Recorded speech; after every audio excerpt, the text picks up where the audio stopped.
أعوذ بالله من الشيطان الرجيم. بسم الله الرحمن الرحيم. قل أعوذ برب الفلق من شر ما خلق ومن شر غاسق إذا وقب ومن شر النفاثات في العقد ومن شر حاسد إذا حسد.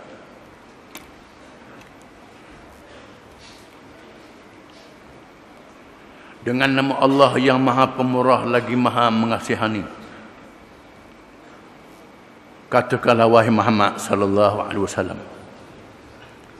aku berlindung kepada Allah, Tuhan yang menciptakan sekalian makhluk,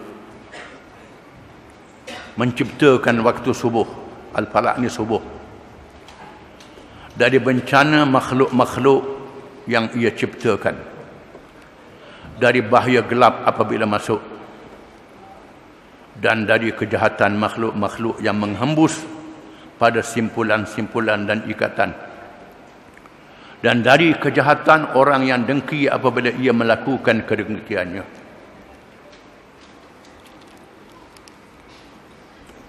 Surah termasuk dalam surah Makkiyah, surah yang diturunkan Makkatul Mukarramah, yang berkait dengan akidah, yang menyuruh supaya orang Islam sentiasa bergantung dengan Allah Ta'ala dalam menghadapi cabaran hidup.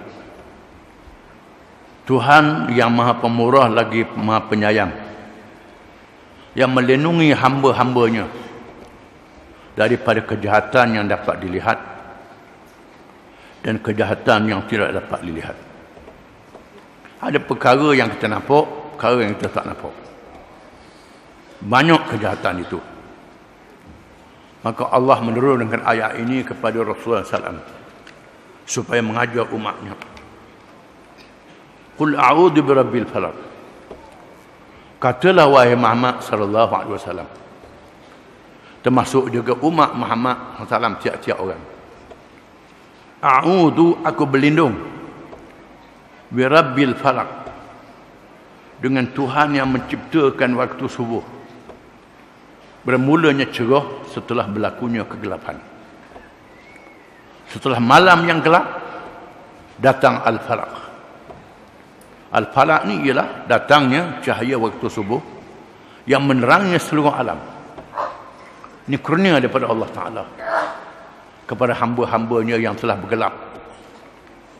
Dalam masa semalaman, kita memuji Allah, menyebut nikmat Allah SWT dengan menyebut dialah Tuhan yang mempunyai kuasa terhadap waktu siang dan malam, menukarkan masa daripada malam kepada siang dengan berlakunya waktu subuh, perginya malam dan datangnya waktu siang.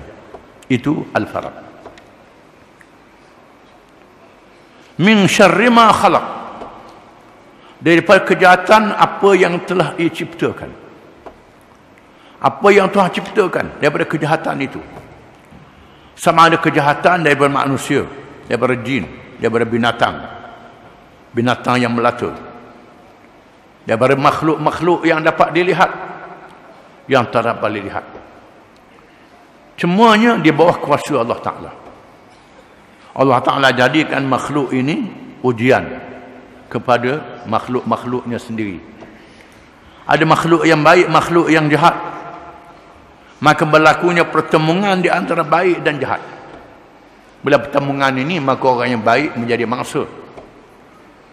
Allah Ta'ala mengajar mereka yang baik ini supaya minta lindung daripada Allah Ta'ala, dengan Allah Ta'ala, dengan Tuhan daripada kejahatan-kejahatan.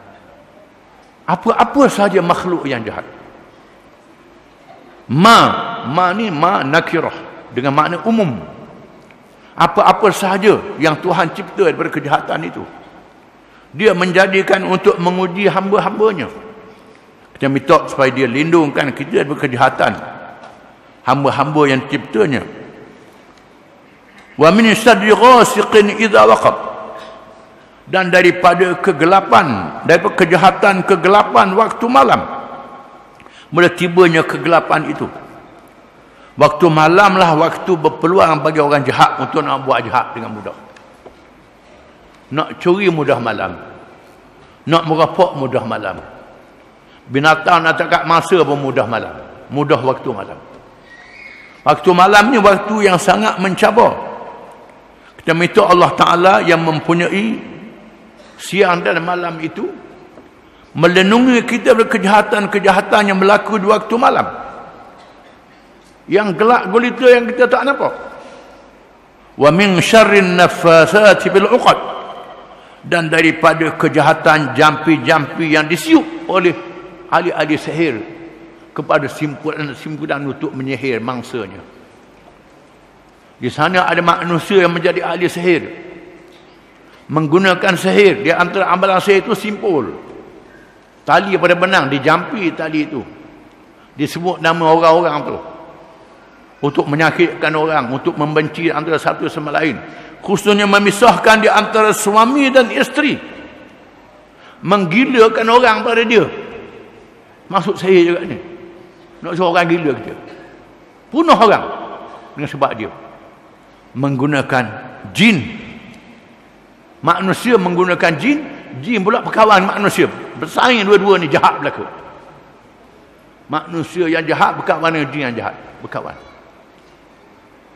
Dan Allah Ta'ala menguji Nabi SAW apabila ahli sihir Nabi bin Al-Asam telah menyihir Nabi SAW dengan menggunakan tali benang yang disimpul, yang dijampi,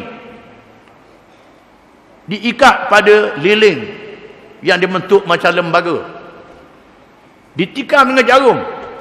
Nabi merasa seperti diberkas, lemah, dan merasa seperti ditikam. Disihirnya Nabi SAW. Lalu dia membaca surah ini. Setiap kali dibaca surah ini, tercabut sihir ini. Ikatan yang dikatakan sebelah ikatan yang diikat untuk menyihir Nabi. Malaikat beritahu ke Nabi, ada barang yang diletak ke dalam tenaga. Lalu dia suruh sahabat dia Sayyidina Ali turun, buang sihir yang ada dalam tenaga tu. Kadang-kadang manusia berkawan dengan jin, jin berkawan dengan manusia. Jin yang kafir berkawan manusia jadi kafir juga. Mudah je ilmu sihir ni, buat benda yang sebab jadi kafir. Jadi ilmu sihir tu. Mengaku dia tua sehari pada Tuhan. Tua sehari pada Tuhan. Ayah dia tua pada dia. Sedap. Kafir lah. Iblis akan tolong dia. Di antaranya ialah iblis mengajar. Gunakan darah haid, tulis ayat-ayat Quran. Tulis ayat Quran. Tulis ayat Quran dia kata ni. Tulis ayat Quran. Tapi tulis dengan darah haid. Darah haid ni najis. Ayat Quran tulis dengan najis. Jadi kafir. Jadi kafir. Puja-puja jadi. Jangan buat benda ni. Jangan dibuat. Jadi kafir nak masuk neraka lah. Maka jin kafir akan tolong dia. Nak apa? Maka masuk neraka. Orang tu masuk neraka, jin hak ajar dia masuk neraka juga. Dua-dua masuk neraka belaka. Ada orang tanya Abu Hanifah, apa mengajar di Iraq, Imam, Syekh, macam mana jin daripada api, neraka api. Tak apa, dia api dah. Tak sakit lah. Dia duduk dalam api, dia api dah. Abu Hanifah tanya, mu daripada apa? Daripada tanah. Dia ambil sebekas air daripada tanah juga. Ni daripada apa? Daripada tanah. Ambil lekuk kepala, sakit tak? Sakit. Tanah dengan tanah sakit juga. Itu dia. Abu Hanifah terkenal dengan pintar menjawab hujah-hujah orang yang cuba nak memperkecilkan perkara agama. Kejahatan ahli-ahli sihir yang menjampi, Allah Ta'ala sebut dalam suratul Baqarah, wa ma hum bidarrina bihi min ahadin illa biiznillah. Ahli-ahli sihir tak boleh memberi mudarat. Syaitan tak boleh mudarat malaikat dengan izin Allah. Allah Ta'ala izin dia. Di akhir zaman Dajjal lagi hebat sihir dia. Bila kemarau, dia kata turun hujan. Kita mari minta hujan, tak turun hujan. Sudah. Kita mari minta hujan, tak turun. Dajjal kata suruh turun hujan. Ikut Dajjal, punah. Allah Ta'ala uji. Akan berlaku ujian-ujian di akhir zaman. Kita kena sedar. Allah Ta'ala uji. Disebut dalam satu kitab tasawuf, bagaimana seorang nelayan yang berdoa memuji Allah Ta'ala, puji Allah Ta'ala, kemudian muka boleh ikan seekor je ikan masuk buka, minta doa pada Allah Ta'ala. Lepas tu hot tu dia agak angsa lagi pula, puji jin, jin laut, puji jin laut, puji syaitan laut ni, puji muka penuh ikan banyak. Malaikat mengadu pada Allah Ta'ala, ya Tuhanku, pasal apa Tuhanku jadikan begini?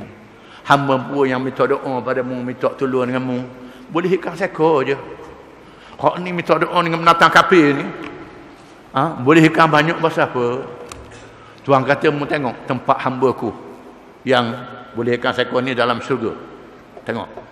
Mu tengok tempat hamba-Ku yang minta tolong dengan jin dalam neraka. Mu tengok. Tuhan jadikan manusia ni dua alam, alam dunia dan alam akhirat. Alam dunia ni sekejap je. Sekejap je alam dunia ni, tak lama. Alam akhirat selama-lamanya. Di sinilah Asma bin Abu Bakar radhiyallahu anhuma didatangi oleh anaknya Abdullah bin Zubair. Abdullah bin Zubair ni anak Zubair bin Awam, anak pada Asma bin Abu Bakar radhiyallahu anhum. Tiga-tiga anak ni sahabat Nabi mereka. Bila Sayyidina Husain dibunuh di Karbala, Muawiyah mati, naik Yazid, maka naik Walid bin Marwan, maka Abdullah bin Zubair memberontak, mengisytiharkan Mekah Hijaz di bawah pemerintahan dia, keluar daripada pemerintahan yang zalim. Lalu Al-Malik bin Marwan atau tentera Hajjaj bin Yusuf As-Sakhafi yang terkenal dengan zalim menyerang Abdullah bin Zubair yang menentang kerajaan Umayyah yang zalim di masa itu. Sehingga lama sangat perang ni, pengikut dia tak tahan pengikut dia pun, sampai dia dikepung di Mekah. Dia duduk dalam masjid Mekah, dikepung di kawasan Mekah. Pengikut dia lepas seorang lagi lapar perut, tak tahan, kena kepung ni, tak tahan. Lalu Hajjaj menawarkan perdamaian, sedia untuk berdamai. Dia mengakui kerajaan yang zalim itu. Abdullah bin Zubair terima kerajaan yang zalim itu dengan janji-janji. Lalu Abdullah bin Zubair jumpa dengan mak dia Asma bin Abu Bakar. Wah ibu, sekarang ni tentera-tentera yang mengepung kita ajak berdamai. Macam mana ibu? Kata Abdullah bin Zubair, kalau mu lawan ni kerana dunia, terima. Kalau mu lawan ni kerana akhirat, tak apalah. Mu teruskan perjuanganmu. Kalau orang menganggap ni betul lawan dia. Lalu mak dia kata ke mak dia pula, wahai ibu, kalau sekiranya saya lawan, pengikut saya habis dah, tinggal saya je. Kata Asma, ya benar Zubair, wahai anak Zubair, ayahmu Zubair, ayahmu sahabat Nabi, wahai benar Zubair,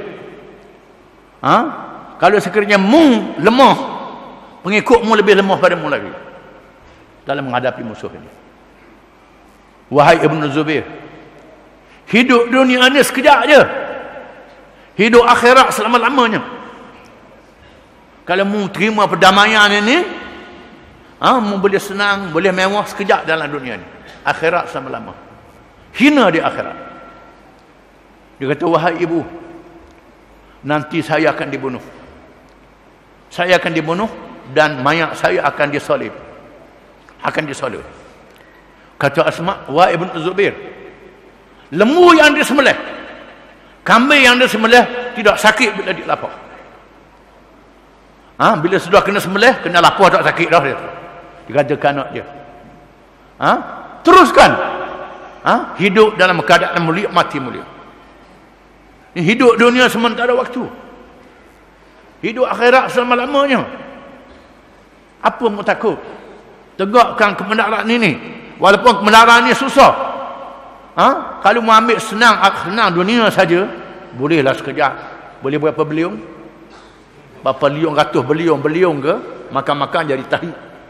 Habis begitu je. Pakai baju habis. Dawah. Dalam kubur, mana pula dalam kuburnya? Ini dia. Hendaklah utamakan akhirat. Akhirat diutamakan. Ini dia. Jadi ada kalangan manusia ni yang mengejar dunia. Yang mengejar dunia ni lah. Nak kelebihan dunia ni. Menggunakan sihir, menggunakan macam-macam. Wa min syarri hasidin idza hasad. Mintalah perlindungan daripada Tuhan. Minta perlindungan dengan Tuhan daripada orang yang hasad, yang dengki terhadap kita. Boleh dia dengki. Dengki ni ialah kita tengok orang yang dapat nikmat, kita mahu nikmat dia hilang. Biar ada kita pada nikmat itu. Dia biar pada kita nikmat, biar nikmat dia hilang. Itu dengki. Sekiranya kita tengok orang tu dapat nikmat, kita nak macam dia juga. Hak dia biar iyalah. Kalau aku boleh macam dia, ini tidak asal, tidak menjadi salah. Kita tengok orang tu pitih banyak, aku kalau boleh pitih banyak macam dia. Senang boleh buat keluar zakatnya, boleh macam tolong orang. Itu bukan hasad. Hasad ni yang mampulah dia, bila boleh kaku. Itu hasad. Ini kita minta supaya Tuhan jauhkan kita daripada hasad. Sama ada kita hasad ke orang ataupun orang hasad ke kita. Orang Melayu kata hasad dengki. Hasad dengki hak tula je. Hasad tu dengki tu hasad macam rokok segerik kan. Dua-dua tu berasap belaka. Jadi maknanya serupa belaka. Hasad dengki. Hasad pun dengki hasad. Makna yang sama. Kadang-kadang kita guna dua perkataan. Wallahu a'lam.